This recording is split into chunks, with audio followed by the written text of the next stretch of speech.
กราบสวัสดีพ่อแม่พี่น้องและท่านผู้ชมทุกท่านเด้อพี่น้องสิพาพี่น้องมากินยังแล้วพี่น้องลำไยเด้อพี่น้องนี่ซื้อมาพี่น้องกิโลหนึ่งพี่น้อง60 บาทนี่พี่น้องแล้วก็แก้วมังกรกิโลหนึ่งพี่น้องแล้วมากินน้ำกันได้อพี่น้องทุกคนเนาะก็จะมากินก็อย่าลืมฝากกดไลค์กดแชร์กดติดตามเป็นกำลังใจเด้อพี่น้องที่สำคัญก็อย่าลืมกดกระดิ่งพร้อมเด้อพี่น้องทุกคนเนาะเป็นกำลังใจให้แก้วอันด้วยเด้อพี่น้องทุกคนเพื่อมีกำลังใจทำคลิปต่อไปเด้อพี่น้องท่านใดที่เข้ามาชมหรือว่าเขาให้มาทักทายพี่น้องมีเรื่องของใจยังก็คอมเมนต์ไว้ด้านล่างเด้อพี่น้องทุกคนเนาะนี่พี่น้องก็จะมากินนี่ส่งให้เบิ่งสุดยอดพี่น้องพี่น้องอย่างละโลพี่น้องนะโดนหรือไม่ได้กินเลยพี่น้องอันนี้บ้านคิโมนะแก้วอันทั่วพี่ก่อนแก้วอันทั่วไม่ได้กินมาเป็นปีเลยพี่น้องเห็นเขาขายอยู่พี่น้องแต่ว่าไม่ได้ซื้อกินก็เลยมื้อนี้แบบไปตลาดมากก็เลยแบบเห็นมันสดๆเลยพี่น้องกิโลละ60 บาท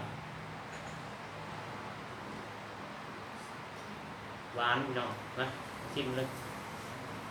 พี่น้องมาแซ่บเหมือนกันพี่น้อง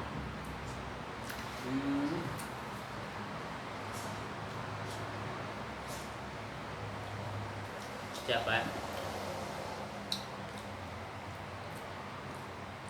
กิน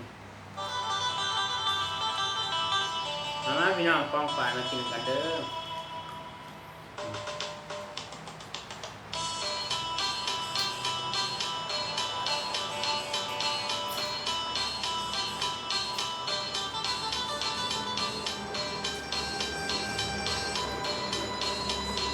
แซ่บแซ่บ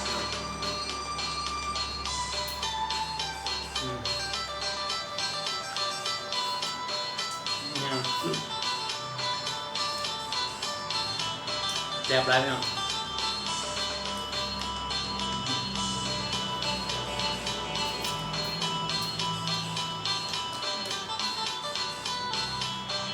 นี่พี่น้องแกะมังกรนะพี่น้อง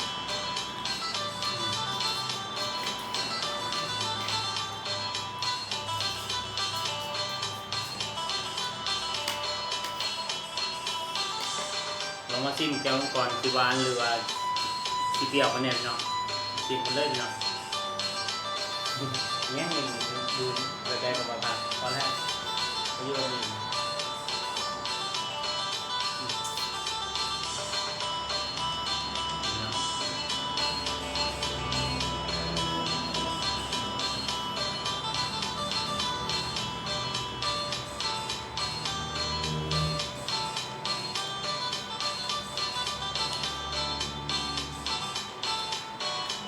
มันจะออกเปรี้ยวๆนิดนึงพี่น้องมันหวานไปเลยคือแบบมันโซดใช่ไหมครับมันก็ต้องเปรี้ยวนิดนึงครับเปรี้ยวๆเนาะหวานๆเปรี้ยวหวานแบบ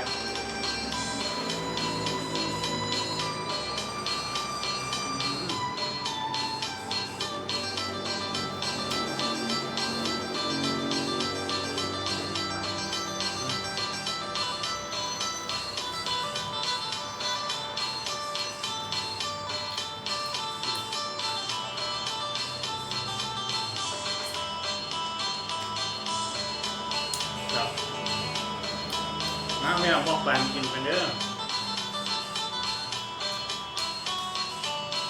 ใช่ไหม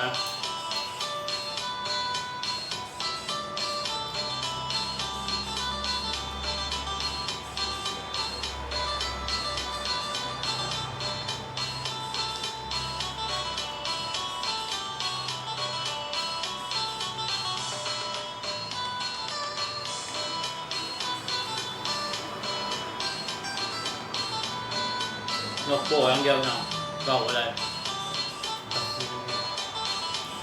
จ้ะ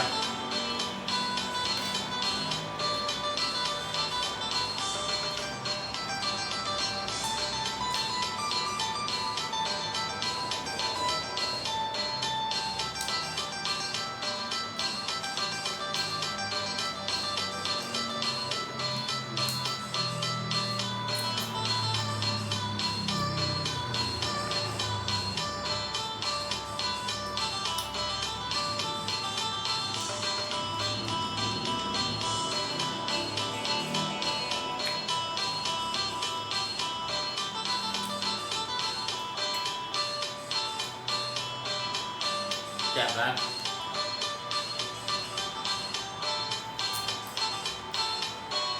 หวาน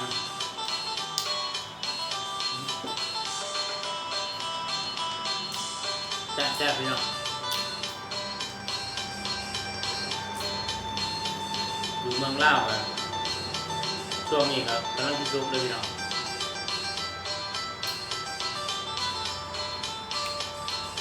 อยู่บ้านก็อยู่บ้านแก้วอันทั่วอยู่ฝั่งลาวก็นี่อยู่ต้นนึงพี่น้องแต่ใหญ่เติบด้วยอายุประมาณ50 ปี60 ปีแล้วพี่น้องต้นใหญ่เลยอันนี้เป็นเรื่องจริงเลยพี่น้องว่าปูคนปลูกไว้พี่น้อง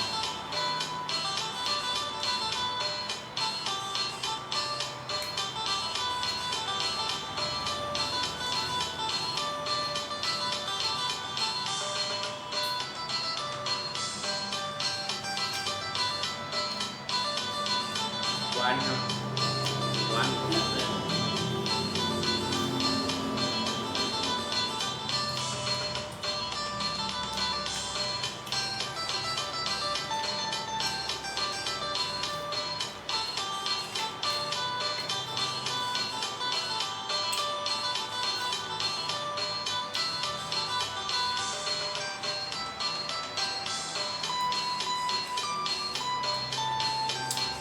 รับ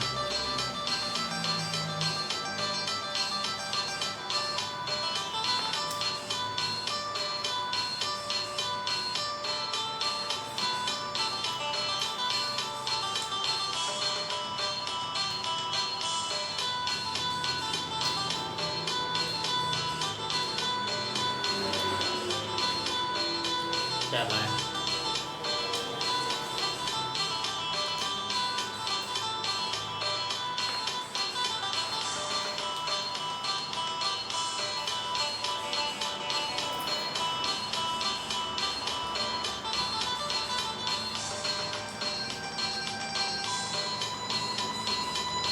ดีมาก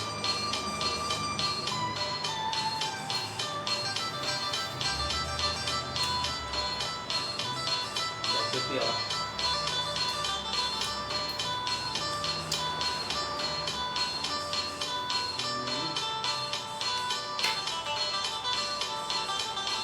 มันเอาไว้จาก2 มือ3 มือพี่น้องมันจะออกหวานเดี๋ยวก็เจ้าปิดมากเลยไม่สดๆลองเปรี้ยว